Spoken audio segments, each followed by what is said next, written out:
Assalamualaikum warahmatullahi wabarakatuh. Apa kabar kalian semua? Semoga dalam kondisi baik-baik aja ya. Debat Cawapres sudah berlangsung sekitar seminggu lalu. Debat Cawapres yang kedua atau debat Capres-Cawapres yang keempat tepatnya. Tapi residu-residu dari debat Cawapres itu masih dibicarakan di ruang publik sampai sekarang. Karena banyak momen-momen menarik di debat Cawapres itu ya. Salah satunya itu momen menarik antara Gibran dan Caimin, di mana Gibran mencoba menggunakan strategi di debat Cawapres yang pertama, yaitu menggunakan istilah yang agak awam di publik ya. Dan kali ini dia menanyakan tentang LFP atau lithium ferrofosfat. Jadi lithium ferrofosfat itu adalah salah satu alternatif baterai yang baru di luar nikel.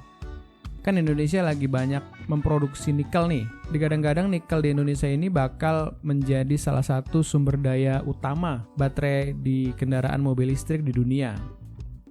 Tapi ternyata beberapa produsen kendaraan listrik justru mencoba mencari alternatif lain selain nikel untuk menjadi bahan di baterai mereka. Oke, sebelumnya kita coba simak dulu kenapa si Gibran itu menanyakan lithium ferrofosfat. Coba kita simak dulu berikut ini. Paslon nomor 1 dan tim suksesnya sering menggaungkan LFP, lithium ferrofosfat. Saya nggak tahu ini pasangan nomor 1 ini anti nikel atau gimana. Mohon dijelaskan. Masih ada waktu, Pak Gibran, apakah akan digunakan? Akan saya gunakan apabila pertanyaannya belum jelas. Bagaimana Gus? Cukup? Saya jelaskan juga nggak apa-apa. Singkatan dan terminologi mohon dijelaskan, Mas LFP, Gibran. lithium ferrofosfat, tadi udah. Nah ini kan moderator tadi mencoba menengahi ya. Karena Mas Gibran coba memakai istilah-istilah yang awam tadi, seperti strategi dia di debat Cawapres yang pertama. Tapi setelah debat Cawapres yang pertama itu banyak menuai protes ya, agar paslon itu kalau menanyakan sesuatu itu dengan istilah-istilah singkatan atau terminologi itu harus dijelaskan dengan artinya atau latar belakangnya. Hal itu merujuk dari keputusan KPU, di mana KPU tegaskan capres atau cawapres ya tentunya harus jelaskan kepanjangan singkatan dalam debat ketiga. Nah ini debat ketiga itu ketika debat capres ya. KPU menegaskan aturan ini buntut dari debat Cawapres yang pertama atau debat Capres Cawapres yang kedua. Di mana waktu itu kalau kalian ingat Gibran menanyakan soal SGIE, ya kan? Karena hal tersebut banyak menuai protes, maka KPU menegaskan kembali bahwa pertanyaan-pertanyaan yang mengandung singkatan atau terminologi itu harus dijelaskan oleh si penanya. Oke, kita lanjut dulu. Sudah saya bilang kan, lithium ferrofosfat itu sering digaungkan Pak Tom Lembong itu. Lithium ferrofosfat. Tom Lembong disebut di sini ya. Nanti kita bahas siapa itu Tom Lembong dan kenapa Gibran mention nama Tom Lembong. Baik. Masih ada waktu untuk menjelaskan atau cukup? Cukup? Baik. Tenang Pak Gibran, semua ada etikanya, termasuk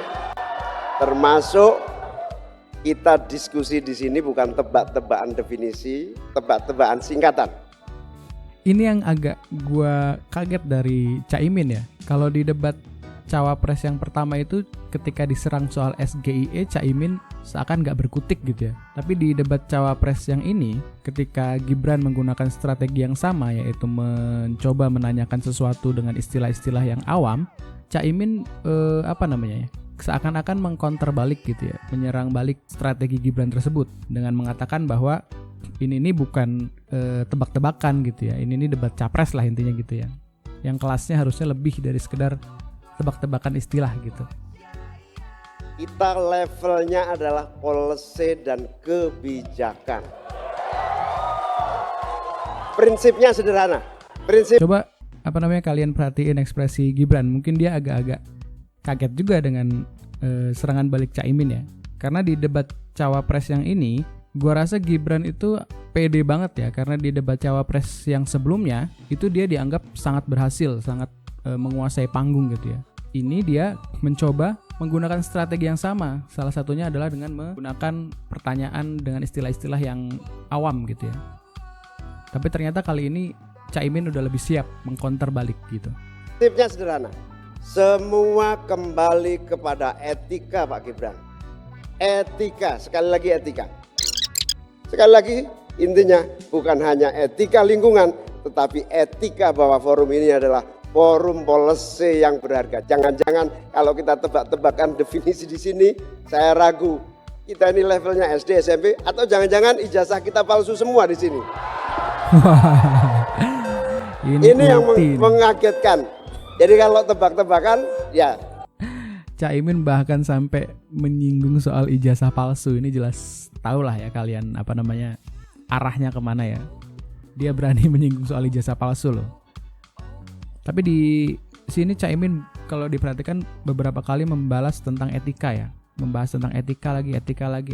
Karena seperti yang kalian ketahui, masalah etika ini sangat menjadi trending di Pilpres kali ini ya. Berkaitan dengan Gibran dan keputusan Mahkamah Konstitusi yang merupakan keputusan yang dianggap kontroversial gitu ya.